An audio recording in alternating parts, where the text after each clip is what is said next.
nossa prece inicial. Esse é o nosso terceiro evangelho gravado. Ainda não é a nossa sequência, mas é como se fosse um ensaio. Porém, não deixa de ser um estudo, uma prece, no sentido de assimilarmos a mensagem do Mestre Jesus.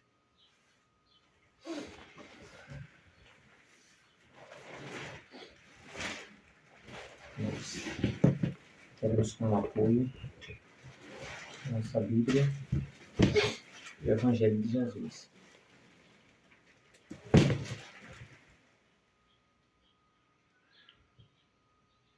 Mestre Jesus, primeiro te agradecemos por neste momento, a esta hora, às 5 da manhã, termos forças, estarmos acordados aqui para fazer essa leitura edificante. Pedimos a tua proteção, Senhor, a tua proteção no bem, no amor e na caridade. Os teus anjos que povoam a terra e que povoam os mundos, protegendo aqueles que estão ainda iniciando a sua caminhada. No caso, nós, aqui, fazemos parte desses que estamos iniciando nossa caminhada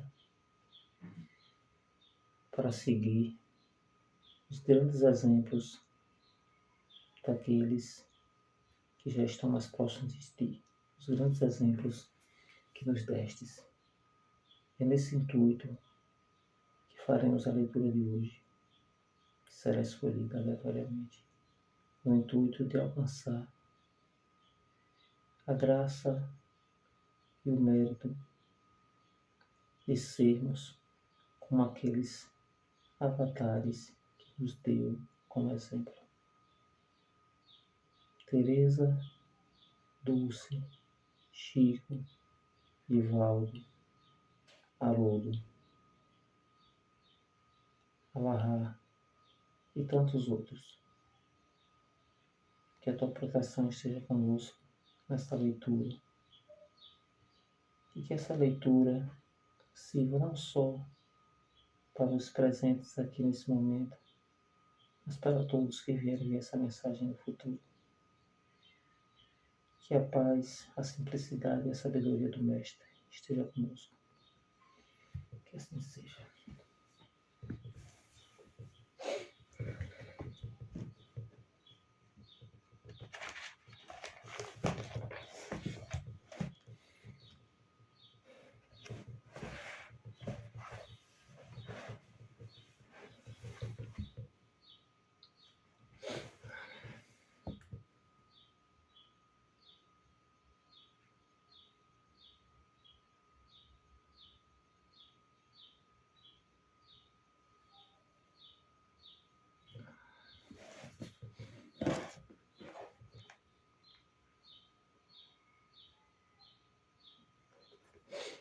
Duas leituras foram abertas aleatoriamente. Uma leitura na Bíblia, uma leitura no Evangelho. E essas duas leituras eu irei fazer agora. O primeiro trecho da Bíblia é em Ezequiel 30, 23 a 32, 2. A leitura vai ser a primeira leitura, a 31, do oráculo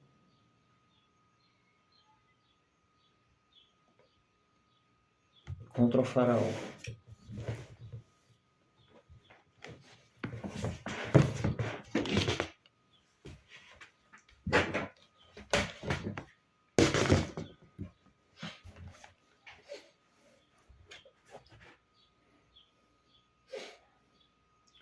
No 11º ano, oráculo contra o faraó.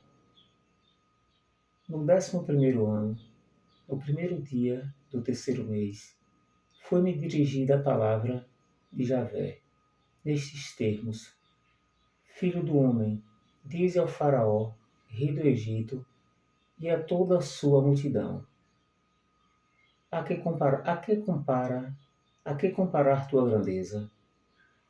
Eis a um cedro do Líbano, de bons ramos, densa folhagem, tronco elevado, o cimo até as nuvens, as águas o fizeram crescer, o abismo o fez se elevar, enviando seus rios em torno de sua plantação e seus riachos às árvores do campo. Por isso elevou-se mais alto que qualquer árvore do campo. Seus galhos se multiplicaram e seus ramos se alongaram pelas águas abundantes que o fizeram crescer. Nos seus ramos aninharam-se as aves do céu. Sob a sua copa pairam os animais do campo, e à sua sombra repousam numerosas nações. Era belo a grandeza e a extensão de seus ramos. Suas raízes mergulhavam em águas abundantes. Não o igualavam aos cedros no jardim de Deus? Os ciprestes não se comparavam aos seus galhos. Os plátanos não tinham galhos como ele. Nenhuma árvore do jardim de Deus se igualava a ele em beleza. Embelezai-o em rica ramagem. Era invejado pelas árvores do Éden, no jardim de Deus. Por isso, fala o Senhor Javé. Já que cresceu tanto, atingindo as nuvens com seu cimo, o seu coração se envaideceu. Entregai-o nas mãos do príncipe das nações, que agirá com ele segundo a sua maldade. Povos estrangeiros e bárbaros deceparão-no e o deixarão estendido na montanha. Seus ramos ficarão caídos por todos os vales e montes. Seus galhos se encontrarão quebrados pelas barranceiras do país. Todos os povos da terra abandonaram a sua sombra e deixaram-no estendido. Sobre seus restos estabeleceram-se todas as aves do céu, e sobre seus ramos alojaram-se os animais do campo. Assim, pois, nenhuma árvore mais se deve elevar tão alto junto às águas, nem atingir com seus cimos as nuvens, que nenhuma árvore regada com a água se erga rumo a elas como toda a sua altura, pois todos estão voltados à morte, ao mundo interior, onde estão os homens comuns e os que descem à cova. Assim fala o Senhor Javé: quando o cedro desceu ao Sheol, fiz as águas do abismo cobrirem-se de luto por sua causa. Estanquei as suas correntes e as grandes águas ficaram retidas. Cobri de luto o Líbano por causa dele, e todas as árvores do campo por sua causa floresceram. Ao estorno de sua queda estremeceram as nações. Quando o precipitei no Sheol, junto com os que descem a cova, então o mundo inferior se sentiram consolados. Então no mundo inferior se sentiram consolados todas as árvores do Éden, as mais escolhidas e melhores do Líbano, as regadas pelas águas. Com ele desceram o Sheol para junto das vítimas da espada, aqueles que repousavam à sua sombra no meio das nações.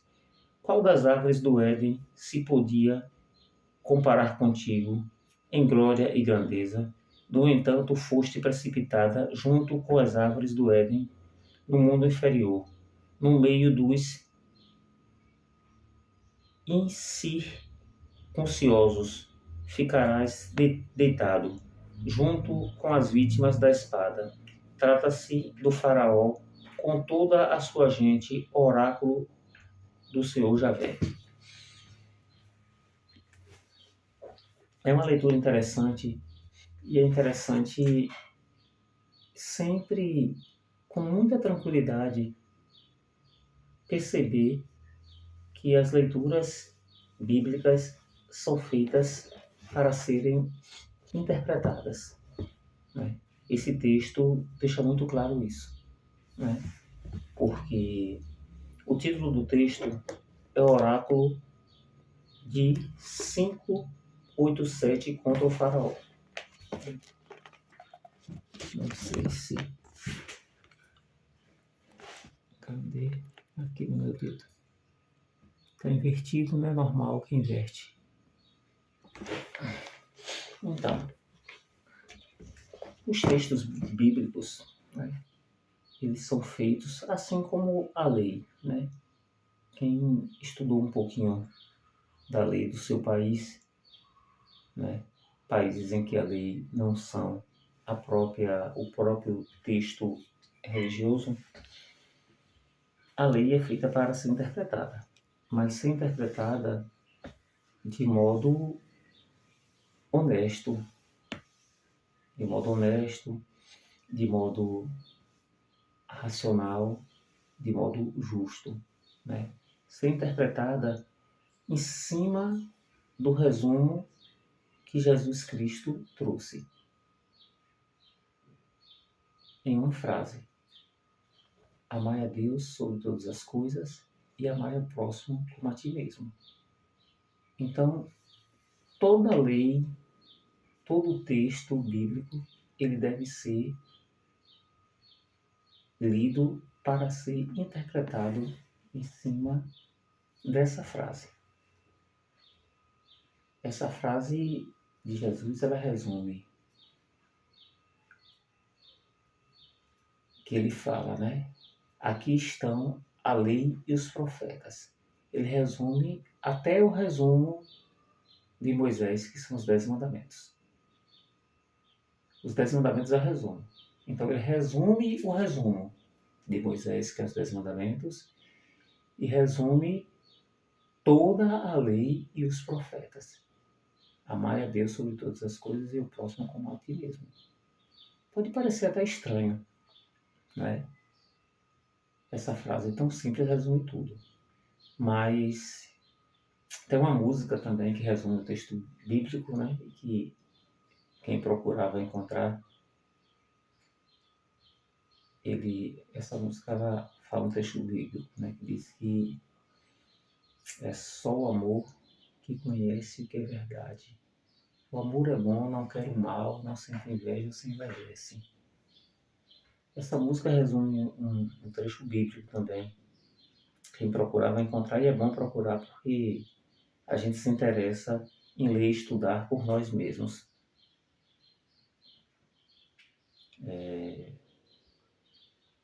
Ainda se eu falasse a língua dos anjos e falasse a língua dos homens, sem amor eu nada seria. Então tudo, qualquer coisa deve ser interpretado com essa ótica, a ótica do amor. Mas aqui, esse trecho, né, que se não for interpretado nos parece bem alegórico, porque fala de uma árvore que cresceu no Líbano, uma árvore gigantesca que foi até o céu e tal. Tudo isso é alegoria para ser interpretado e para ser entendido. Isso está muito claro, porque é o oráculo de Faraó. Ele fala de um faraó que se sentiu grande, mas isso vale somente para o faraó? Não. Vale para qualquer um de nós, em qualquer lugar, dentro de casa, né? Dentro da nossa residência, né? No trabalho, na escola, em qualquer lugar, vale. A mensagem aqui é dizer que a gente nunca deve se sentir grande. Nunca deve se sentir grande porque não somos grandes, né? Na escala evolutiva, né, o planeta, é ainda um planeta de terceira ordem. Isso de uma ordem de 1 a 10. Né? Então, assim, é uma escala muito baixa ainda. É uma humanidade que precisa muito aprender. Uma humanidade em que uma percentagem acabou de sair da barbárie. E a prova disso são as guerras que temos agora, nesse início de século, né? 2024. Né? Quantas guerras estão ocorrendo, fora as guerras de interesse de serem mostradas? Dezenas de outras guerras civis ocorrem pelo mundo afora, inclusive aqui nas Américas, né? No Haiti, né? Aí estavam dando ênfase na guerra da Ucrânia e agora estão dando ênfase em Israel, destruindo a Palestina. Mas tantas outras ocorrem aqui nas Américas e na África e no próprio Oriente Médio, né? E em todo canto. Então, assim, saímos da barbárie muito recentemente. Então, esse texto do oráculo contra o faraó, né, é um alerta. O texto fala de árvore, de um cedro do Líbano, mas esse Líbano não é só aquele Líbano país, que talvez nessa época nem tivesse esse nome. Esse Líbano é qualquer país, qualquer terra, qualquer lugar, qualquer ambiente. Não nos sintamos grandes, tão grandes, porque é uma existência curta. É uma existência muito curta, né? Uma existência que poucos beiram os 100 anos.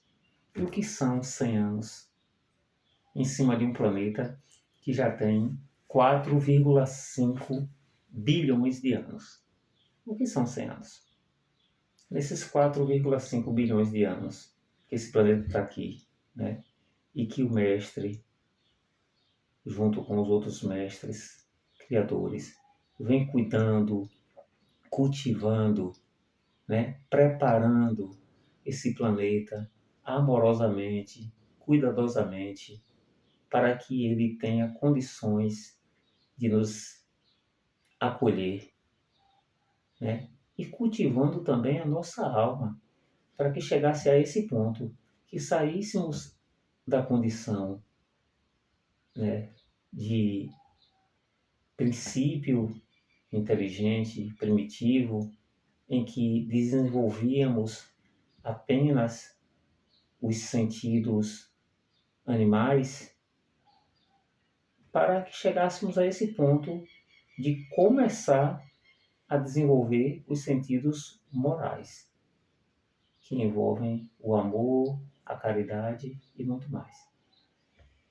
Então, toda leitura bíblica ela deve ser feita nesse sentido, no sentido de você compreender que quando o texto falar de árvore, não é árvore. Então, esse aqui no Ezequiel, né, que foi aberto aleatoriamente, Ezequiel 30, 23, 32, 2, quando ele fala de árvore, ele fala de nós, porque ele fala do faraó. Está muito claro, né? Ou seja, nenhum faraó, a mensagem de Deus, através dos seus profetas, através dos seus messias e através de Jesus, o principal para nós ocidentais, é que não nos sintamos não nos sintamos grandes, porque não somos, porque poderemos ser cortados e fragmentados e jogados ao túmulo, como o texto deixa claro. Então, eu peço é que cada um que assistir esse estudo possa depois, sozinho, ler esse trecho novamente, mas com outro olhar, com o olhar de que a mensagem de Deus, a mensagem dos profetas, dos Messias e de Jesus é para que não nos sintamos maiores do que o que somos. porque aqui todos nós somos pequenos, independente da posição temporária que ocupe durante 10, 5, né? 5 anos, um mandato de presidente do nosso país, do Brasil. Aí em 5 anos você vai se sentir... Se sentir o quê? Se sentir o dono do mundo porque você foi presidente do país 5 anos? É só 5 anos. E se reeleger? Na verdade, 4 anos, né? E se eleger? Cair 8 anos? Aí você vai se sentir o quê? Grande 8 anos? O que são 8 anos? O que são 8 anos em quem vai viver 80? E quem vai viver 100? Não é nada. Então, e quem é rei? Quem foi rei? Né?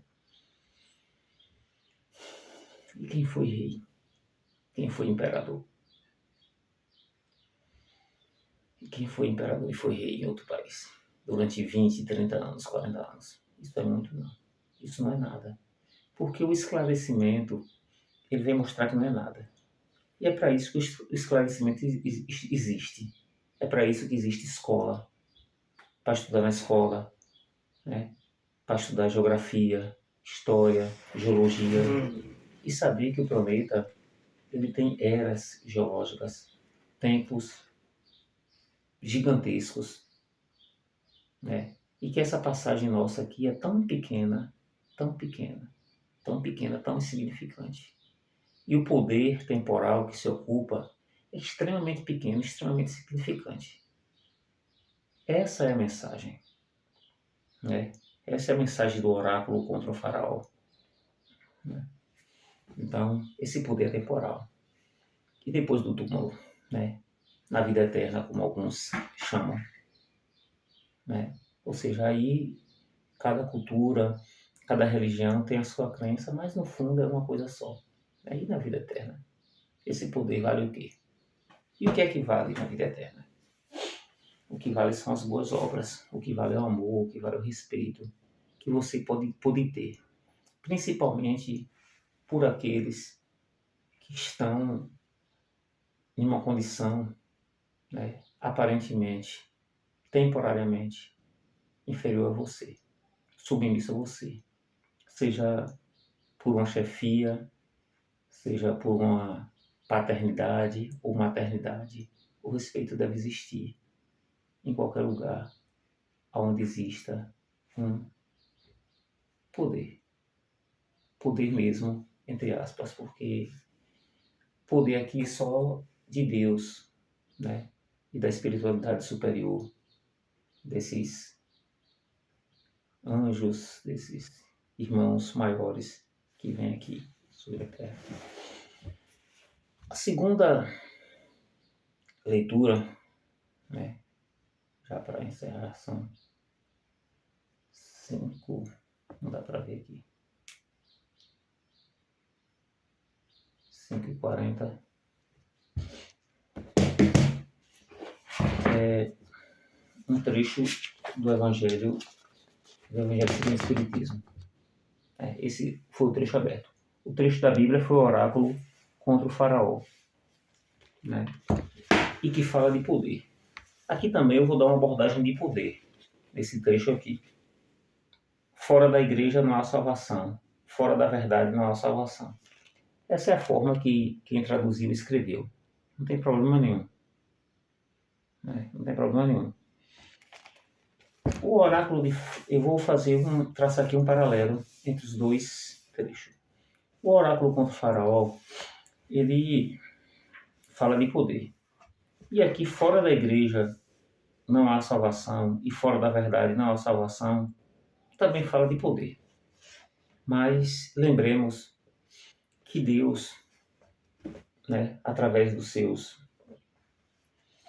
espíritos puros, né, dos seus anjos de alta elevação, de alta envergadura, quando criou essa humanidade daqui e quando trouxe humanidade de outros orbes, de sistemas afastados, de galáxias afastadas, para que aqui continuasse sua evolução moral, que não foi possível pelo livre-arbítrio, pela escolha, né, conseguir no seu obra, ele não instituiu igrejas. A única igreja instituída por Deus e pelos seus prepostos, pelos Cristos celestiais, é o templo do coração. Essa igreja está dentro de nós. Não é uma instituição. Porque se essa igreja for uma instituição, né, fora da igreja não há salvação, se essa igreja for uma instituição exclusivista, seja espiritismo, seja catolicismo, né, seja cristianismo, seja hinduísmo, seja o que for, vai recair na mesma situação do oráculo contra o faraó. Vai repetir a mesma coisa do oráculo contra o faraó. Ou seja, a instituição ela vai ter um poder, né? Ela vai, ao invés de unir, ela vai fragmentar. Ou seja, essa igreja, a igreja não deve ser entendida como foi dita essa frase, fora da igreja não há salvação, né? E depois tem um contraponto, fora da verdade não há salvação. Essa igreja, ela tem que estar aqui, dentro do coração, e ela tem que ser regida pelo amor.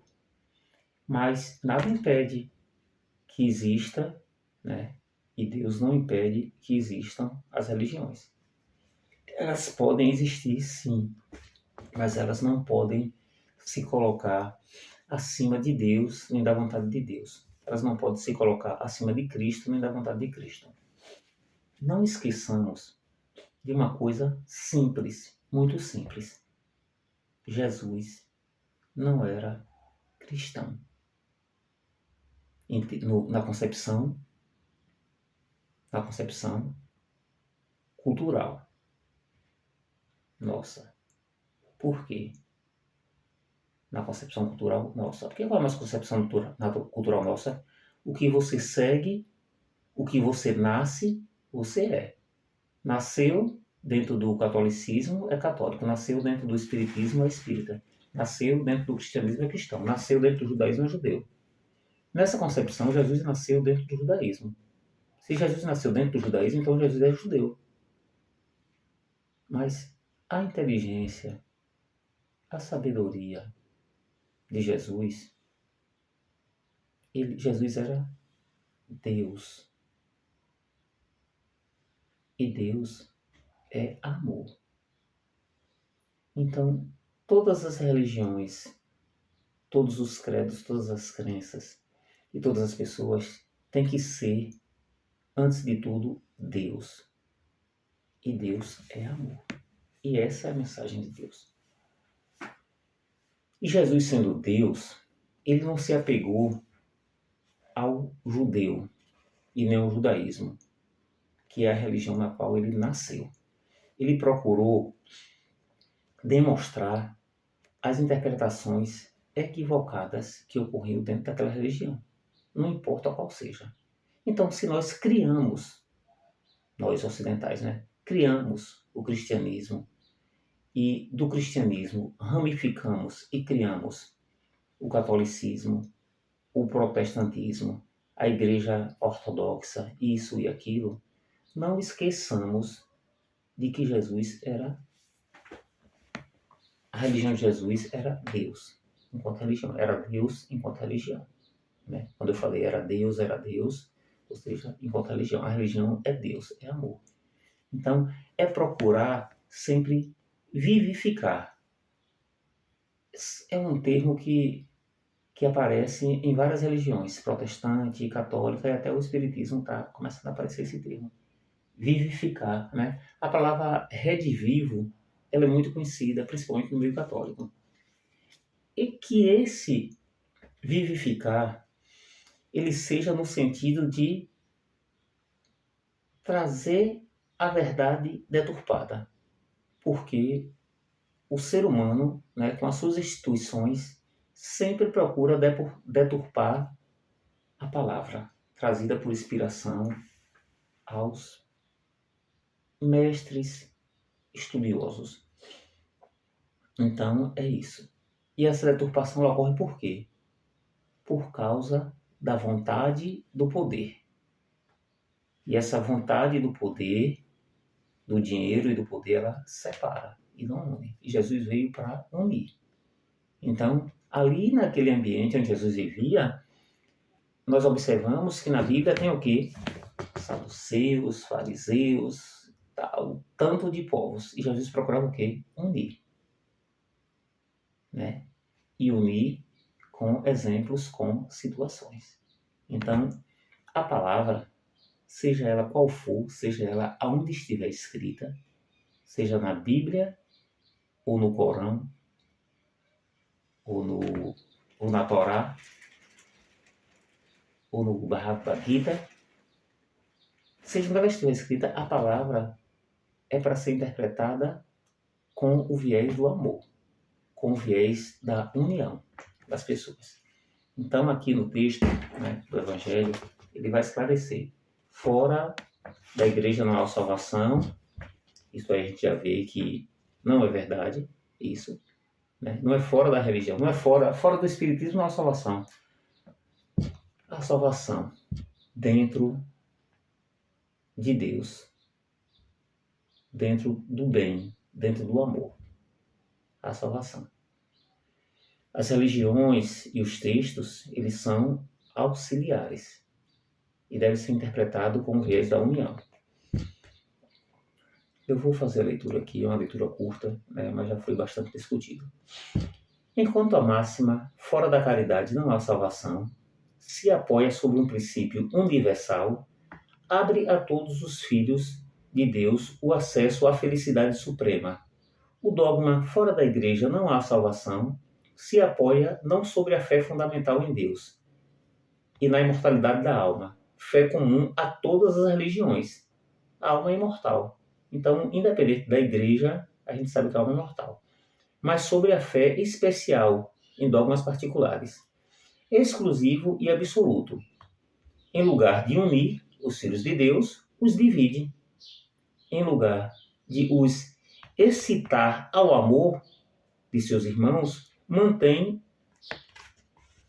e sanciona a irritação entre os sectários dos diferentes cultos que se consideram reciprocamente como malditos na eternidade, fossem eles parentes ou amigos neste mundo, desconhecendo a grande lei de igualdade diante do túmulo. Os separa mesmo no campo do repouso. A máxima fora da caridade não há salvação é a consagração do princípio da igualdade diante de Deus e da liberdade de consciência. Com esta máxima, por regra, todos os homens são irmãos, e qualquer que seja a sua maneira de adorar a Deus, eles se estendem as mãos e oram uns pelos outros. Com o dogma fora da igreja não há salvação, eles se lançam anátema, se perseguem e vivem em inimizade. O pai não ora pelo filho, nem o filho pelo pai, nem o amigo pelo amigo, desde que se julguem reciprocamente condenados sem retorno. Esse dogma, pois, é essencialmente contrário aos ensinos do Cristo e à lei evangélica. A lei evangélica, a lei dos evangelhos. Então é muito simples isso, né? Fora da caridade não há salvação, fora da verdade não há salvação. Então, fora da igreja não há salvação. Imagine filhos e pais, amigos, irmãos, que pertencem a igrejas diferentes. Eles vão ficarem se condenando, um condenando ao outro. Quer dizer que um está salvo e o outro não? E aí tem uma discussão, não é uma discussão, é um estudo bem interessante na doutrina espírita, que é a seguinte pergunta, né? Qual mãe ficaria feliz na eternidade sabendo que seu filho iria ficar no inferno eternamente? Deus é pior do que nós? Estamos extremamente distantes de Deus em termos de evolução, em termos de entendimento. Estamos extremamente diante de Jesus, em termos de evolução e entendimento. Estamos próximos, sim. Próximos porque estamos conectados pela imensidão do seu amor. Estamos mergulhados no seu amor. Mas estamos distantes em entendimento e compreensão. Então, Deus é bondade suprema. E a bondade suprema não abandona e não renega ninguém ao eterno sofrimento, ao fogo eterno. Não, hipótese alguma. Todos terão uma segunda, uma terceira, uma 30ª, uma 100ª, uma 1000ª. Deus sabe quando é o tempo de consertar cada um de nós, de endireitar e de colocar no caminho cada um de nós. Mas temos o livre-arbítrio e a oportunidade de errar muitas vezes para aprender. E retornaremos e teremos muita chance. Nós, pais e mães imperfeitos, damos muitas chances aos nossos filhos. Imagine. Se tens dúvida disso, conversa com a mãe que tem um filho que já foi preso várias vezes. Conversa com a mãe que tem um filho que usa drogas e sofre, para ver quantas chances ela dá a esse filho. Agora, será que essa mãe é mais evoluída, é mais boa do que Deus? Tem um coração melhor do que o de Jesus e do que Deus? Não tem. Não tem. Mas se ela tem tanto bem, tanto amor dentro dela, imagina Deus. Quantas oportunidades Deus dará a estas almas nossas, a estes espíritos nossos? Milhares de oportunidades de nos consertarmos. Milhares de encarnações para nos consertarmos. Até cansarmos, até ficarmos exaustos do erro e seguirmos o caminho reto e correto do bem e do amor. Então, é fora do amor nossa salvação. Então precisa unir. Não é fora da igreja, porque se fora da igreja começa a...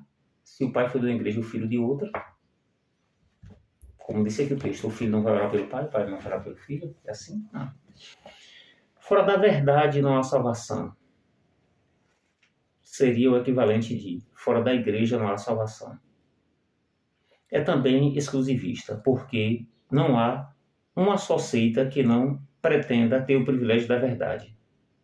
Qual é o homem que pode se gabar de possuir inteiramente quando o círculo dos conhecimentos aumenta sem cessar e as ideias se retificam a cada dia? A verdade absoluta não pertence senão aos espíritos de ordem elevada. Esses espíritos de ordem elevada, depende da religião, o nome que se dá não importa. O que importa é que são espíritos bons, extremamente elevados, e que já alcançaram o nível de estar extremamente conectado a Deus. Como Jesus falou, Jesus é um deles, e ele disse, eu e o Pai somos um só.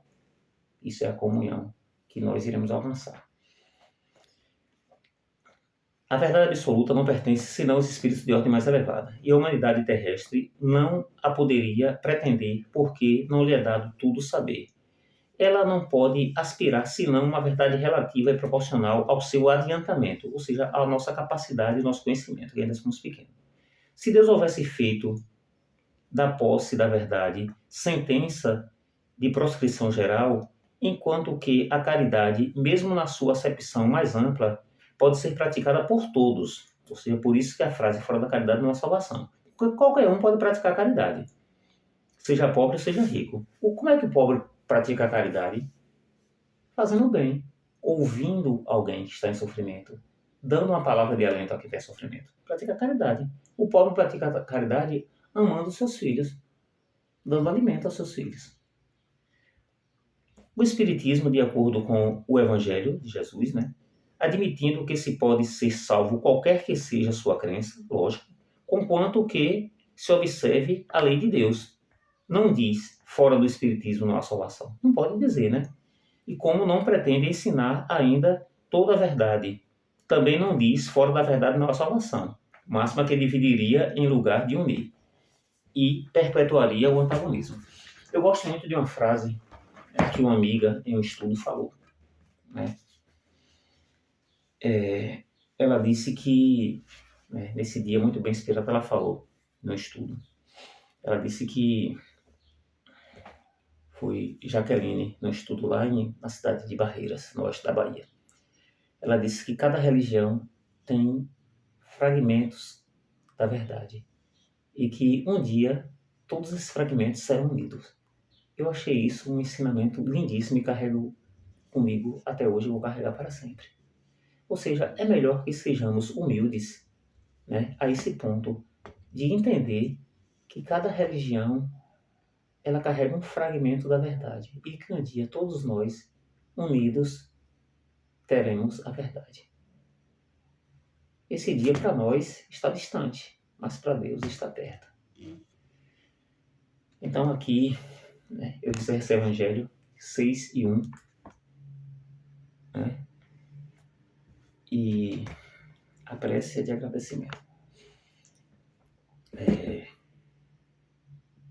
Mestre, amado Mestre Jesus, te agradecemos por nos dar força de estar aqui, sentado, né, das 5 da manhã, fazendo preparação, a hora que começou até agora, 6 horas. Né? Te agradeço, Deus, te agradeço, Jesus, agradeço a toda a espiritualidade elevada, superior, né? Aqueles que chamamos de anjos do bem, que sustentaram esse momento.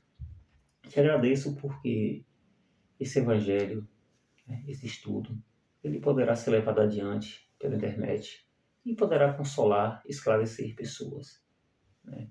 Porque o conhecimento liberta. E o conhecimento é no sentido de entendimento. Entendimento de que o amor é a lei e que ele deve prevalecer. Então que cada um de nós,